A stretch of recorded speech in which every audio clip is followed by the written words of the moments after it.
Hello everyone. It's me, Arden Lee. I am back with another video, and today I want to talk about the nature of addiction. I want to talk about addiction and how it relates to our patterns, our learned behaviors, and the conscious choices that we make for ourselves as we go through our lives. Why do I want to talk about that today? Well, I have been reading this incredible book. It is called Unbroken Brain, A Revolutionary New Way of Understanding Addiction. It's by Maia Szalavitz, and I'm only a little bit of the ways into it, as you can see by where my pen is in the book, holding my spot. I've read about that much of it so far. So I'm sure that I will come back to this topic in the future as I read this more thoroughly, but I wanted to jump on today and make a video while I'm feeling inspired by what I've learned so far in reading this book. Before I get into that, of course, as always, if you have not done so already, I would love to invite you to subscribe to my channel, like my videos, and if there is a topic that you would like to hear me address in the future, please leave me a comment and let me know, and I will do my absolute best to answer those questions for you. So the reason that I want to talk about this today, my work with the Repatterning Project, the 8-week course that I created, does not, at its surface, appear to be related to addiction issues necessarily. I am not someone that I think anyone would look at and call an addict. I don't have any substance abuse problems in my life. But the more that I encountered research on trauma, and the more that I encountered research on living with complex PTSD, trauma responses, and calling our power back from those incidents in order to recreate our beliefs in a manner that serves us going forward, so that we can create a world for ourselves that is based in a feeling of safety and love and trust, rather than continue to live in the fear and the danger that trauma puts upon us. I keep coming across so much research that is cross-referenced with research to addiction. So some of the people that I've learned from, for example, Bessel van der Kolk, who wrote The Body Keeps the Score, was probably my first real introduction to the mechanics of trauma and how it affects us and our beliefs and our emotional responses. And I also came across work by Johann Hari, who studied the nature of addiction, Bruce Alexander, all people who have done research. Vince Felitti is another one, and they all kind of like cross-reference their work a lot, so that there's this collective, there's this handful of people who are working together to really get to the nature of what is under our patterns and our behaviors that I've been so grateful for, and that I've used as the foundational basis for so much of my work with the people that I work with, and helping to understand and change those core beliefs in order to better serve them. And what's so interesting is that, as I said, addiction keeps coming up time and time again in so much of that. In fact, Johann Hari, who I mentioned before as someone whose work I've drawn from, actually even, that's his name right there, he even blurbed Maia Szalavitz's book on the cover there. So it's clear that there's this handful of intersecting research that's creating this foundation for us to better understand ourselves. So when, and I follow Maia Szalavitz on Twitter just because I've really always enjoyed her work around how our brains function. And when I saw that she had a book out and she tweeted something about it, I went on Amazon and I did that thing where they let you read the first couple pages of it, and I just felt called. I was like, I think this is something that I should be looking into, because what so many of these researchers are finding is that so much of our society thinks of addiction as the core problem. Like, there is a problem with this substance that is addictive, or there is a problem with you, the person addicted to this substance. That's where the title comes from, I assume, is that so many people treat addiction as though you have a broken brain, you have an addict's brain. And Maia Szalavitz titles her book Unbroken Brain because she believes that that explanation is so simplistic and reductive as to be just pretty much outright inaccurate. And so far, I follow her logic. I think it's really cool. One of the things that I've learned from so much of this research so far, from both her as well as the other researchers such as Bessel van der Kolk, Johan Hari, Vince Felitti, Bruce Alexander, is that so much of our society treats addiction like it is the core problem, when really, in most cases, addiction is actually just a bad solution, and that the core problem is the untenable, unsustainable feeling of a trauma response, or of a person who is trying to cope with a world that feels unsafe, that feels dangerous. For example, you know, when you've undergone serious trauma, whether that's childhood trauma or, you know, trauma you experience later in life as an adult, there's usually two polarities of possible responses. One of those is hyperarousal, and that means that you feel that PTSD flashback at sometimes up to all times. So it feels like your body is always on fire, like everything, your alarm bells are going off all the time. So if you're feeling that way, it would be very natural to turn to a substance that relieved that for you. And what so many heroin addicts describe in trying heroin for the first time is this idea of like, oh wow, all of a sudden all my problems went away. All the weight was off my shoulders. Well, yeah, if you're living in a trauma response that you haven't had the tools to deal with and process, and you're still feeling those feelings at all times, yeah, absolutely. Are you kidding? I would turn to that drug too. And what happens is they develop a pattern of continuing to go back to it. The other polarity of trauma response is desensitization. So that's actually the opposite. That means that instead of feeling everything at all times, your body short circuits out after a while and says, I can't sustain these feelings, so I'm just going to check out of here. I'm not going to feel anything anymore. This was my trauma response polarity, just by the way, in case you've been following my personal journey at all. And the people who deal with desensitization as a trauma response tend to self-medicate by trying to feel again, seeking out high-risk experiences, peak experiences, and you know, often dangerous experiences, just to try and get some semblance of sensation again. So drugs can be included in that. Now, for me, they weren't. For me, I had you know, a different set of learned behaviors and patterns that I turned to. But what I find so interesting about that is that at the end of the day, when I really examine it, there's really not that much difference between the learned behaviors that I turn to as a coping mechanism for my own trauma versus, you know, someone else turning to a substance or to a drug. I often talk about my years in the BDSM community because I identified as a submissive, specifically as a service-oriented submissive, which meant that I literally got off on being given orders, on being told what to do and having my decisions made for me. The best way that I can describe this to you, because I understand that that's not a common addiction, but the best way that I can relate this to you is if you've seen Jessica Jones at all. I only watched the first 2 episodes. I had to stop after that. It was kind of triggering for me at the time. But if you've seen Jessica Jones and you see the villain Kilgrave's victims, his mind control victims, essentially they're clawing at the walls to do what this man tells them to do. And when I watched that mindless obedience, that struggle, that fight to do exactly what they were told, the sensation that I got, that I was reminded of Russell Brand talking at one point about his former heroin addiction. I believe it was heroin, if I recall correctly.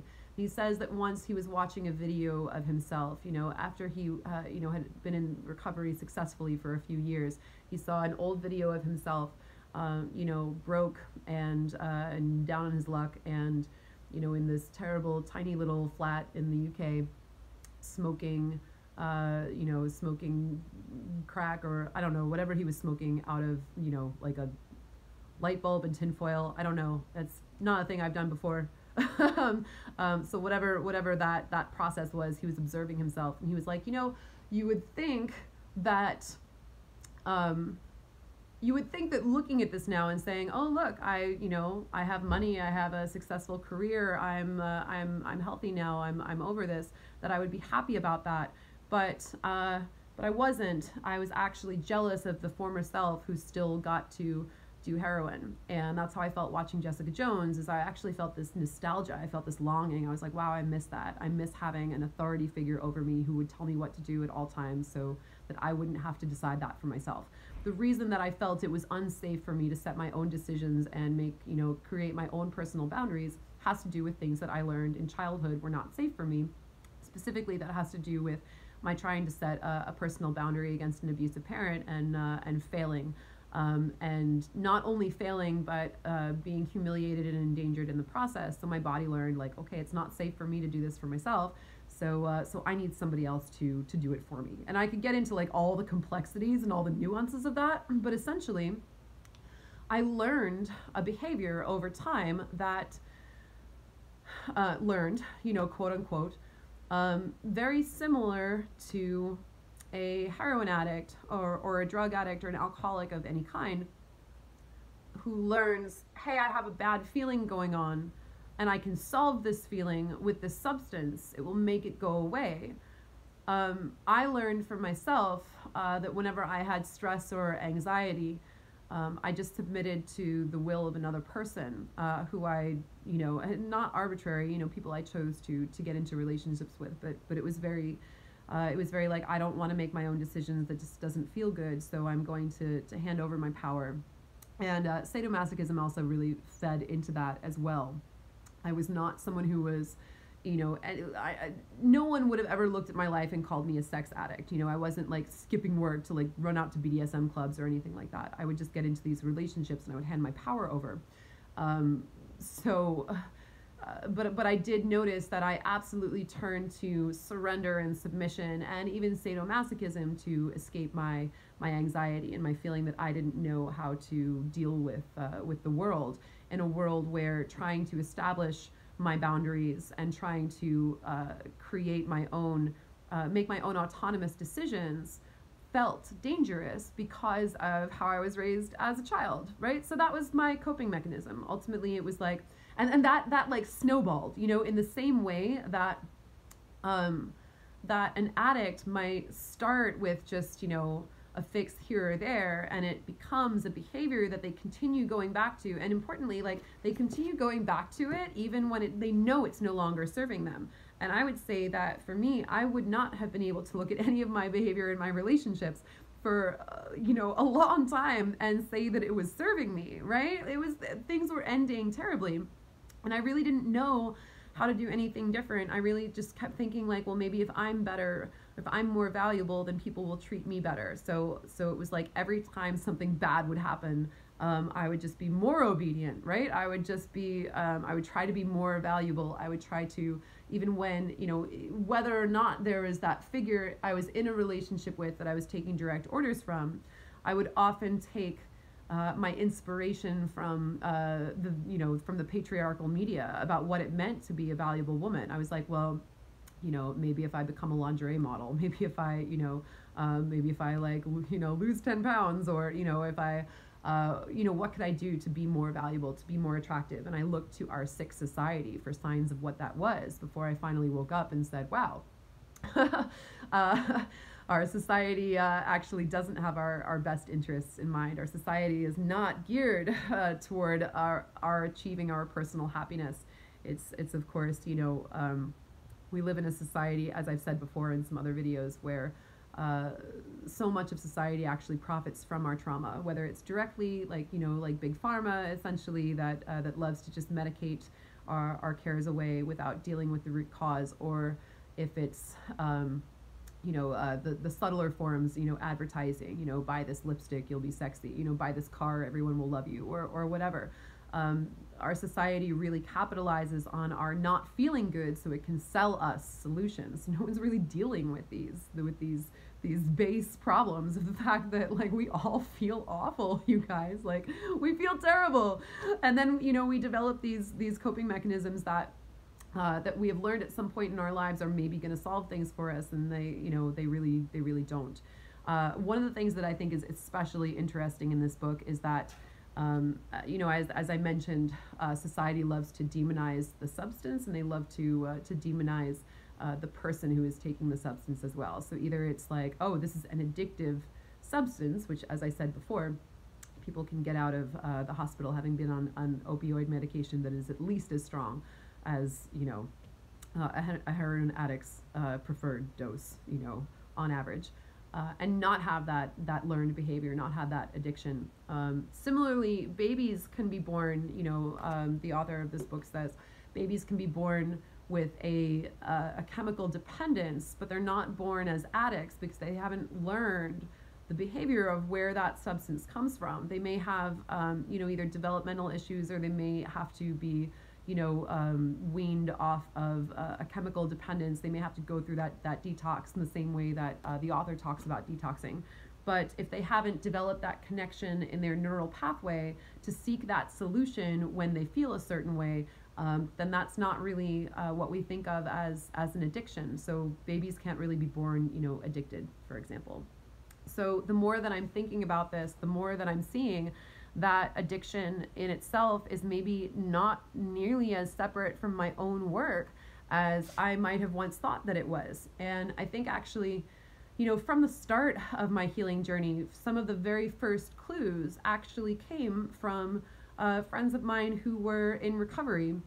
And I saw so many similarities to the ways that I drew up my own coping mechanisms and my own behaviors. So I'm really interested in this idea that addiction is, as Maia Szalavitz says, a learning disorder. And I don't mean learning disorder like, like dyslexia or even ADD, ADHD. I mean it more as a pattern that we learn over time, a conditioned pattern that we learn to turn to a behavior or a substance or a coping mechanism that we feel works for us in the moment, because we learn that it works for us at that point in time, in those formative developmental years. For example, that's actually another really interesting thing too, is there's times in our lives that we are more susceptible to certain things. So just like it's so much easier for us to learn a new language when we're between 0 and 4. If we grow up with a language just being spoken in our household, we eventually, it's like babies grow up and they start talking that, we don't even remember putting any, we didn't study it, right? We just kind of grow up and we learn to speak along the way. Whereas, if we try to learn a new language when we're 25, we actually have to think about it, right? So just like there is a window for certain patterns and certain things to develop, the window for addictive behavior is actually in our adolescence and our teens. So people who get into that habit of turning to a substance for relief when they are adolescents or teenagers are much more likely to develop long-lasting addictions than people who try substances when they're, in their 20s or beyond. And for me, I think one of the reasons that, that my patterns perhaps showed up as they did, I wasn't sexually active, in my teens either. I was only sexually active starting in my early 20s.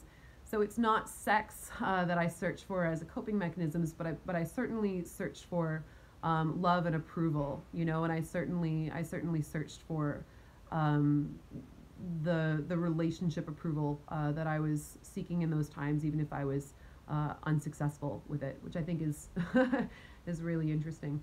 Again, these choices we're making don't necessarily always make sense or serve us, but for whatever reason, that's when they get formed. So I think, looking at that, I start to think to myself, maybe one of the reasons that I wasn't an addict was just that I really wasn't exposed to drugs when I was a teenager. None of my friends were big drinkers. I didn't hang with that crowd necessarily. I was kind of a geek growing up. I was a drama geek. I was just too busy with choir and the school plays or whatever. But that's kind of a matter of circumstance. I think in another parallel universe, it's quite possible that that my own unique traumas might have caused me to engage in behaviors that were, you know, if drugs had been there, I might have chosen that instead. So who knows? So this kind of work is getting more and more important to my work. And while I don't claim to be an expert in addiction, I do want to learn more about those patterns that that our traumas and our emotions, our discomfort in our bodies because of what's happened to us and our emotional responses, and ultimately our beliefs about what that means about ourselves and about the world. I want to look into more and more of how that functions. So I'm staying educated. I'm staying woke. But this was a really cool thing to explore. And I'm sure I'll have more thoughts on that in the future. But again, it's a pretty cool way of looking at it, and it really resonates with me as being truthful, as someone who has experienced those same traumas and just happened to sort of luck out on not having drugs around during a time when it might have formed that behavior for me. As someone who developed other coping mechanisms that were, ultimately also unhealthy, perhaps equally so. I'm interested in this. I'm interested in learning more and more about how our brains make those choices and how we can choose better things for ourselves, become aware of our patterns, become more conscious, and make better, more informed choices for ourselves in the future. Something that interests me a great deal. So, Unbroken Brain, Maia Szalavitz. I'm going to keep reading it, and if you pick up a copy of it and you read it too, let me know what you think, because it's an awesome book. All right, I'll talk to you next time.